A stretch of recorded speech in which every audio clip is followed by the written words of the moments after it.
So, as of recording, the patch for 8.1 comes out in 3 days. Now, I do it every year. I got to do it again this year. My official prediction for the end of BFA, as well as the beginning of the next expansion. Now, it's too early, you say. It's too early. Kinda. But, I mean, I guess WoD to Legion, that pretty close into the expansion, so we're just going to go with it. Now, this is all probably going to be wrong, but I still have to guess.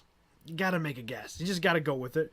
Does it matter? Nope. Is it fun to think about? Maybe. If you want to just suspend reality and go a little bit off crazy, and that's why I'm here. So I guess before I continue, just in case, disclaimer that this video contains spoilers, maybe, of the rest of the expansion, and maybe the next one. Now let's get into it. Now, what we know of so far is going to lead us into the end of the expansion. There are certain small things and big things of, like, Vol'jin sort of troll Jesus. We have Sylvanas. We have Anduin. We have their war heating up. We have Saurfang going off by himself. And we know that Azara will make an appearance. I don't think she's going to do very well, but we'll have to wait and see. So, I'm going to have to go through this bit by bit, piece by piece, and then it'll all add up in the ending. I can say all of these events that are going on now, and then go back and go through them, but it'll be easier if I go through them one by one. So first, and a lot of this is prediction, but a lot of it's going to be hope. I'm a sucker for a good story. I like good stories. That's what I like to read when I'm not shooting Gulnir up there. I like to read sometimes, and I figured strength is nothing without wisdom, right? So, and I'm also a little bit crazy. That's why I do these speculations. But let's start. Let's just get into it. So first off, I want to talk about Uther's tomb. Uther's tomb. Now, a lot of people, and myself included, was wondering if it was going to be used for Sylvanas. But a part of me thinks maybe, just maybe, Anduin is going to use it. Get Uther's blessing. Maybe there's something down there that help empower Anduin even further. That'd be pretty cool to see. It'd be pretty cool to see, instead of Uther being defiled and raised up as a skeleton boss, if it was instead used to benefit the Alliance. Something small, maybe. So we'll put that as one notch, that Anduin empowered by Uther. Be pretty damn cool. Now, we know, from what we've seen at BlizzCon, because we gotta talk about Sylvanas, because she's a major role. We gotta talk about Troll Jesus, but we'll get to him in a second. Sylvanas is going to play a massive role. And they talked about how they don't like to kill off characters that have a big fan base. They did it with Garrosh Hellscream. I guess they learned their lesson. They wish they would have learned it before. Hashtag Garrosh did nothing wrong. At BlizzCon, they talked about how she was going to think Garrosh was an amateur. Which means that we're going to be closer to the brink of destruction than we've ever been. Pretty cool. Right? Yeah, it's pretty cool, I guess, if you're Horde, or even if you're Alliance, if you like this sort of war thing. I wish the thing is that it doesn't really seem too equal right now. And I'm not going to say Blizzard has a Horde bias, because I think they have something really big in store for the Alliance. But even the Alliance cinematic they showed was to further Saurfang's story and not the Alliance's story. They're pushing Saurfang hard. But I understand why they're, I guess, pushing the Horde so hard, is because there's probably going to be a death of a leader. Sylvanas is probably going to die, but I think she's going to die in a way that is going to benefit both the Alliance and the Horde. I'll get to that at the end. But there was something interesting that they showed at BlizzCon as well. She was wielding Xal'ataw, Black Blade of the Empire. And we know Xal'ataw is a old god, which we thought there were only, I think 4 or 5. I think was the 5th one. Was the 5th one canon? I don't remember. But we thought there was only a few of them, and it turns out there's many more. And we fought Gahun in his full glory, and he was stomped out, and I'm sure we could do the same to Xal'ataw. And the quick way I'm going to explain this, I think, is there's wild gods and there's Loa. I think Loa are lesser wild gods, or like a version of them. I think. Is that the way they explain it? I don't remember if that's canon anymore. Probably not. But we are going to assume that Xal'atath and G'huun are lesser old gods. Things that don't have massive corruption but are still able to influence events. Now, through actions of, I believe, the Alliance and the Horde, Xal'atath gets her own body. And she says thank you, and she won't forget what we did to her and using her power to stop Sargeras' sword. I don't know if that's a bad thing. I don't know if it wasn't for Sargeras' sword, would she even have a body now? But we're gonna put a pin on that until the end of the expansion. We have Troll Jesus who's back and no one knows why. And the assumption that I made was Azerothian brought him back. Called Troll Jesus a her. Azerothian brought him back in order to help with an event that is going to transpire. Now, they talked about also firing the cannon in Ajara. It'd be cool if they turned that cannon on the Exodar. Maybe it'd be cool if the Alliance got the Vindicar to actually use, because, we have a spaceship. Let us use it. If they're going to fire a big-ass cannon, let us use a spaceship, But all this is going to transpire, and it's all going to culminate. It's all going to be part of the end of the expansion. Now, how does Ajara fit into all this? Well, she doesn't really have that deep of a story. I'm assuming it's going to be extremely fleshed out in the Nazjatar patch 8.3. Maybe she dies. I said this in another video that maybe it turns out she said, I did this because I had no choice. I did it for my people. So like Kill Jane, there's a tiny bit of like at least a reasoning behind why she did it. Or if she's like, you're insolent, I just wanted power. It'd be good either way. But let's say she fails. Let's say she does fail. The Alliance and the Horde go at it in the final patch. Maybe a raid of the Alliance versus Horde. Or I should say the Alliance, maybe the true Horde versus the Horde, Sylvanas' Horde, Saurfang, and another sort of Siege of Orgrimmar, but not in Orgrimmar. I just mean like two forces against Sylvanas. But everything's going to be on the line. Maybe that's like the end of the world. But there's also a Void Boy. Void Boy. I call him Void Boy. When you get revered with the champions of Azeroth, this void entity tries to come in and you use the amulet to knock him back. Because Azerothian's weakened, I guess you can't keep them back.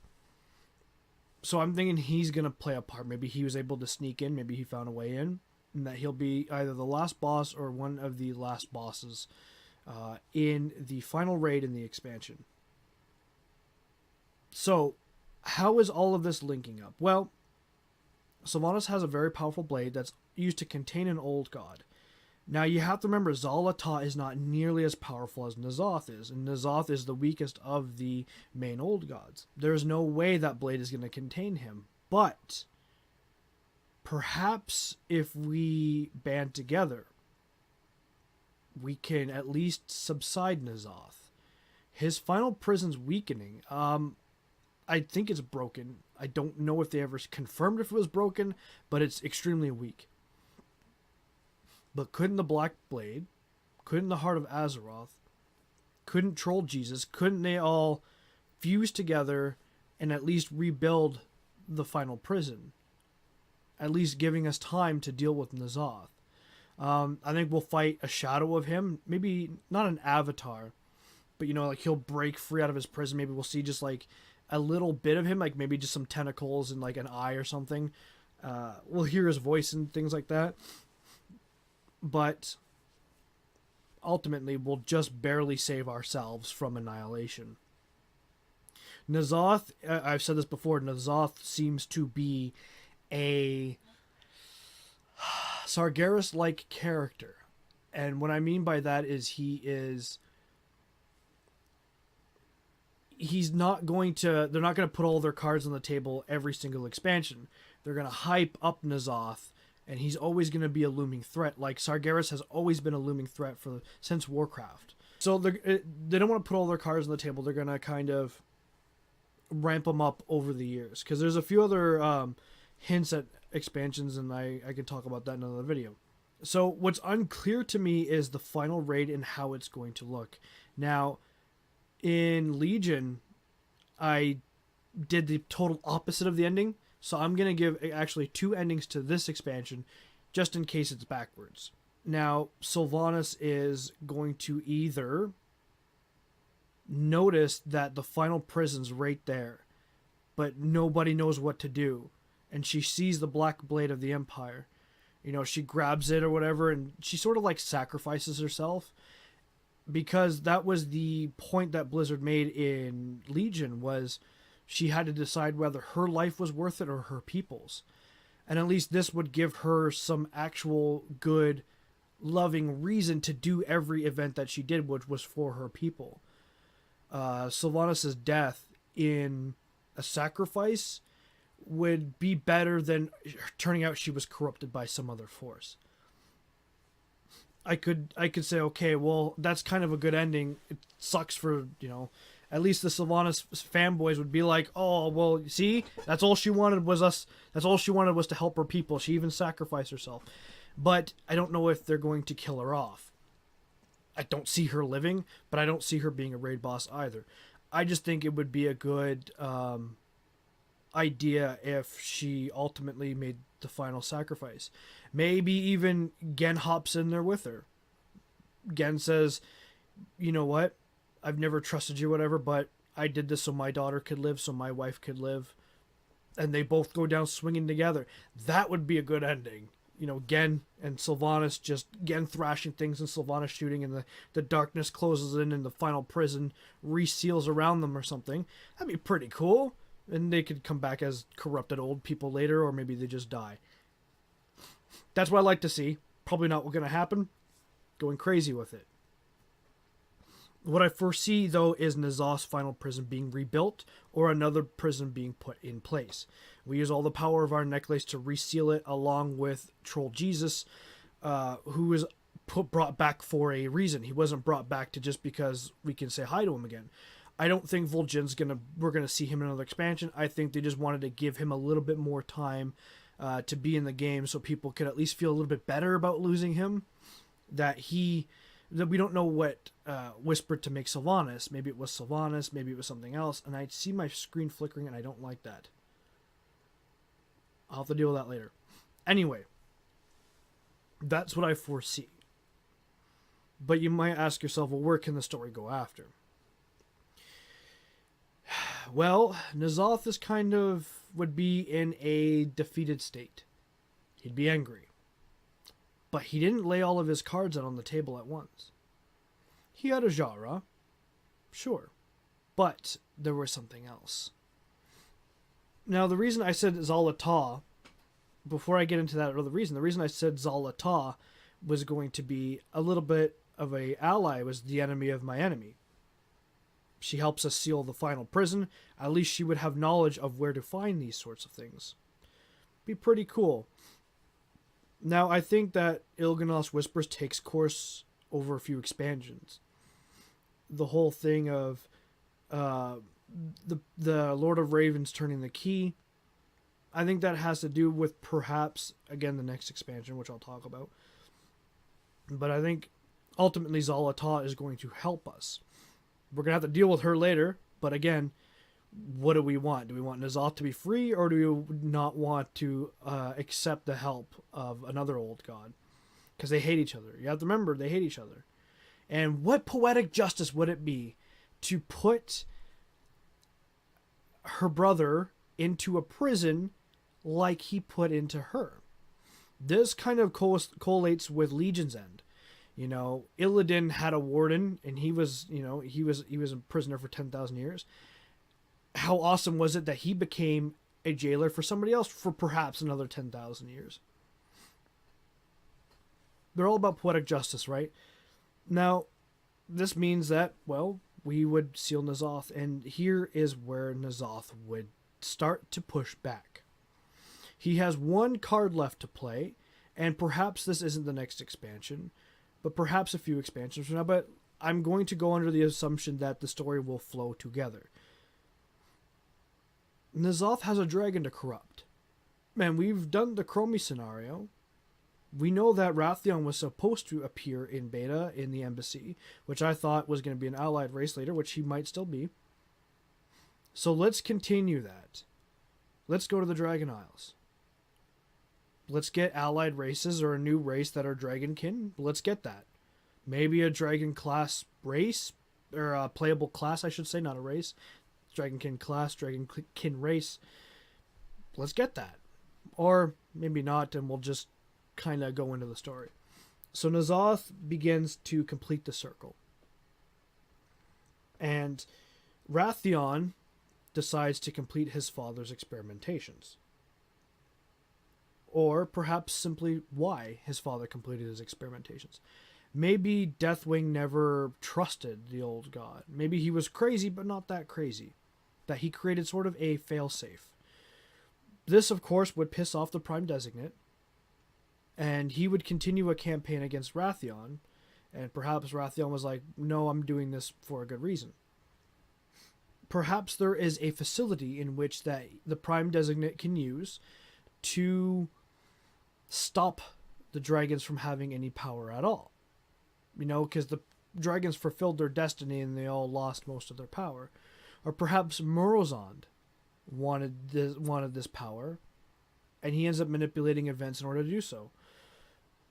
So, let's talk about a couple of the dungeons that they could have in this expansion. Well, first, the setting. So the Dragon Isles is at the north end of Quel'Thalas, or the Plague Lands. It's just north of that, or that's where it originally was. It'd be cool to have another, like, that's the main island, and then another separatist of other islands around it. This means that they could put in another old facility. You know, we have Aldum, we have Alderman, we have Old Deer and Old War, but what about Aldoris? Aldoris would be a cool facility to explore if it was sort of in ruins. Like, imagine walking into a Titan facility and no one's been there in a long time. Now, the Prime Designate needs to go in there in order to essentially stop Wrathion from getting his power, or to stop Morozond from getting his power. Don't know which one, hard to say. The Lord of Ravens will turn the key. Perhaps he turns the key that inadvertently gives Morozond his power, thus allowing Morozond to screw up the time waves. Now, that'd be a cool introduction into the expansion, and maybe we have to go back to the facility later. Oopsie. So, the type of dungeons that we could have are essentially other time-traveling moments in WoW's history. Maybe the future, maybe the past. Maybe they can explore other moments of Warcraft 3, other moments of Warcraft 2 and 1. Perhaps there are other events that we could see that we didn't get to see. You know, maybe a history of the Zandalar or Kultiras. Those types of events that the dragons keep trying to screw up. And we could have Timeway raids. We could have alternate realities. Maybe there's an alternate dungeon in WoD that they could look at. What happened to Jarl? What if the dragons try to screw that up because they're going to come help us eventually? There's a whole bunch of possibilities that they could use in order to have Morozond kind of try and screw up the time waves. Of course, he'd have to try and kill off Chromie because she could help manipulate events. Maybe Morozond wants us trapped. Now, the Dragon Isles, of course, is an amazing idea. Now, there's a bunch of problems with that. That seems like it's setting up for a more of an end game to N'Zoth. Perhaps this will transpire, but in a different way. The reason I say Dragon Isles, the reason I say Wrathion, is because I believe 2019 will be the 10th anniversary of Cataclysm. Again, I think it would be a pretty cool idea if on the 10th anniversary of Deathwing breaking out, Wrathion ascends to his place as king of the Black Dragons. Be pretty cool. I think it'd be a good idea. You know, the difference between Wrathion and his father is Wrathion isn't submitting to the old gods. So Rathion's power could be used to benefit us as a whole. I think that would be a good idea. Now, there's a lot of this that even I have issues with, and I know a lot of people have problems with these. But unfortunately, it's the only best guess that I have, considering we're not even halfway through the expansion. I'm going to stick with it for however, because I just think it's cool. Now, when they announce the last patch, I'll do a follow-up video. But until then, let's just have a quick recap in case I missed anything. Anduin's empowered by Uther. Sylvanas dies doing something heroic. This allows Saurfang the mantle of War Chief, but he says, no, I never wanted this power. I don't want to lead. And then Thrall resumes his rightful place as War Chief of the Horde. Maybe, they use Xal'ataw to go back to Xal'ataw, so it's possible that they could give Thrall his hammer back. Maybe he re-empowers it. Who knows? I see maybe Gen dying, again in a heroic way. I don't see them killing off leaders anymore of embarrassment. They never did that. Varian died. Well, I guess Vol'jin kind of died. But he's back, so it's okay. But Varian died in an extremely heroic way, at least saving his people. Then I see N'Zoth being put back into his prison, and I see him being upset and doing something to counteract that. And I see, again, Wrathion becoming more forced into the story. Again, I wanted to do this in case I'm completely dead wrong. So, after they seal N'Zoth back into his prison, we bought ourselves a lot of time. Now, I was hoping for during the Bloodwake, but it seems that Juratan is being an island expedition, but maybe that'll give more hints about during the Bloodwake. It'd be really cool if we sailed west, and just to make sure, I guess, that there's no other leaking prisons, perhaps Alderus or Uldaz, perhaps one of these facilities is where the final prison is. It would be cool if we went there and we saw a beacon from Uldorus that's on the west side of Azeroth. Maybe it's a beacon lighting up. Maybe there's something there we need to go touch or go do. We're going to touch that facility. That would lead us into more of Jorn the Bloodwake, a more Vrykruel-esque expansion, and that they can still do something with the Prime Designate that would lead into Morozon, that would lead into Wrathion. So just to cover all bases, it'll go one of two ways. That's my prediction. That's it. I'm done. You guys have been looking at my ugly mug for too long. But let me know what you think. You think it's possible, 10 years after Cataclysm, that they're going to have an expansion based on dragons? Do you think that N'Zoth will be put into his final prison, or do you think he'll break free, thus making things extremely doom-like for the planet? Do you think we'll hear Azerothian's voice? Do you think Sylvanas will die? Do you think Gen will die? We know that Anduin probably has the thickest plot armor because we see him in the future with Velen. Of course, visions change. But let me know what you guys think in the comments below, and give me a thumbs up if you like this video. If you think it's going to be dragons, give it a thumbs up. If you think it's going to be during the Bloodwake, give it a thumbs up. If you think anything that I said is true, give it a thumbs up, even if it's something tiny. But subscribe for more, and I will see you guys in the next video.